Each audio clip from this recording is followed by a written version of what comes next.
Ministry of Water Development and Sanitation's biggest ambition is to ensure that we meet the national and the international goals on on-site sanitation and sanitation in general.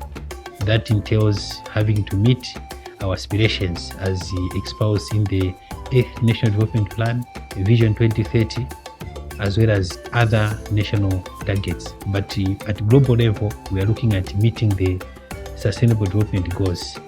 For water, it's 100% by 2030, and sanitation is 90% by 2030. We have the National Rural Water Supply and Sanitation Program and also the National Urban Water Supply and Sanitation Program. These programs gives direction of what we should do in order for us to ensure that we empower the people in rural areas and the vulnerable people, even in urban and peri-urban areas, to reduce or to stop the open defecation, and also to ensure that we are using safe toilets. When you dig deep, you see that the majority of our people actually utilize on-site sanitation services. Things like septic tanks, things like improved pit latrines, and other forms that basically discharging the waste on-site, and the treatment happens right there and then. Only about 20% of the population in the Southern African region actually utilize sewers. The rest is natural sanitation.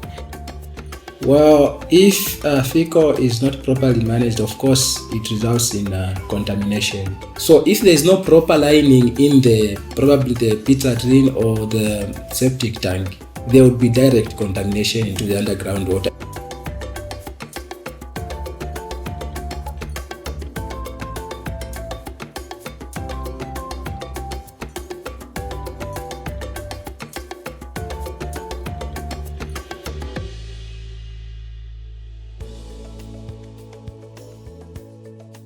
To complement our already existing principal legislation, which is the Water Supply and Sanitation Act of 1997, we needed to elaborate further on the on-site sanitation aspects by providing a statutory instrument. So if you look into the preamble of the statutory instrument, it actually says the objective of that particular instrument is 1, to protect public health, and 2, to also protect environmental health.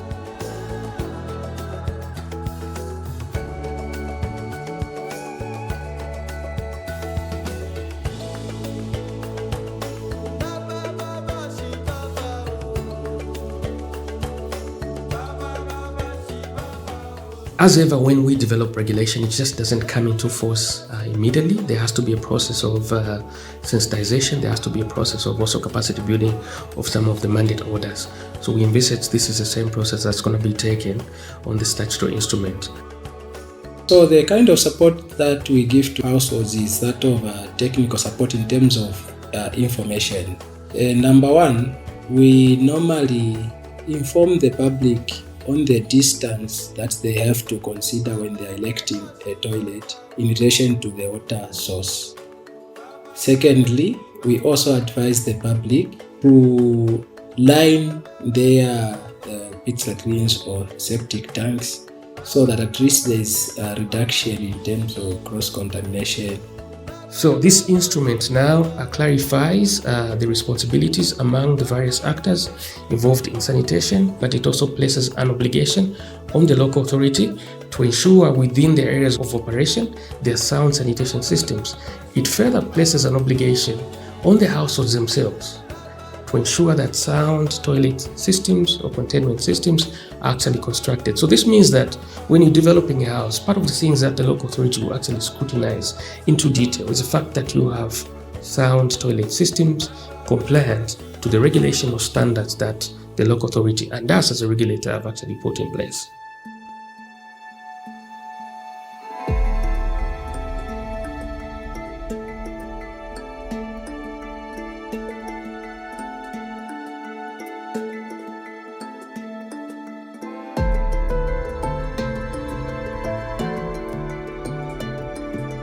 The challenges that we foresee as we are implementing a statutory instrument and other regulations is that the bigger area of the district is unplanned settlement.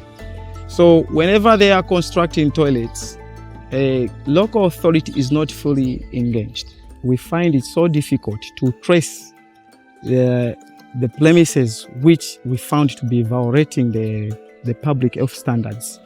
Because of low level of education, they find it so difficult to adapt or to understand the standards which are stipulated in the Public Health Act and the other statutory instruments, which also brings a challenge to the law enforcing officers.